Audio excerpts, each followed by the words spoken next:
GM World. Today, I'd like to have a conversation with you on a really personal, intimate level.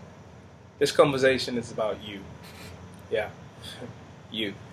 And the reason I'm talking to you about this is because I feel that it's an important thing for you to get a hold of and grasp as you go along with this journey in this life. Now, the word I'm going to introduce you to today, it's not something you're unfamiliar with, something you've heard about all the time. It's called investments and investing. Now, when you hear that word investing, you immediately start thinking about stocks, bonds, credit default swaps, all of these banking instruments you've heard of.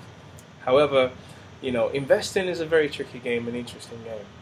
But in this particular conversation, I want to tell you the most important thing you need to invest in, and that's you. Yeah, you. You need to invest in you. You need to invest in you emotionally, you need to invest in you financially, you need to invest every type of resource you have available in you. And when you do this, you find out that the dividends of this by far outweighs anything else you will find. And on the other side of you finding out the better you on the basis of these investments, you start recognizing that it is also beneficial to invest in people. Now, when you invest in people, what you create then are assets.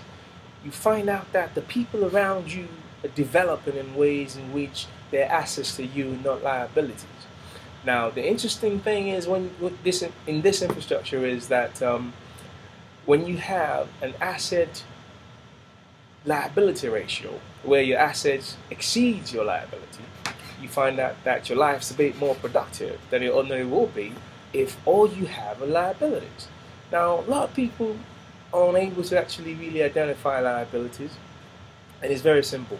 Liabilities take away from you, and assets add to you. That's just the fundamental bit.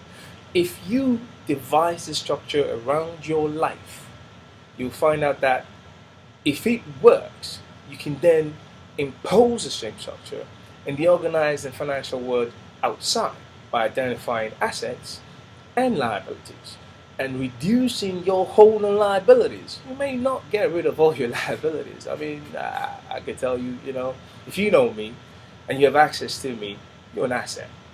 And I've reduced my liability ratios to the extent where I'm quite comfortable with what I have now. So what I'm trying to say to you is this: get yourself assets and you become an asset.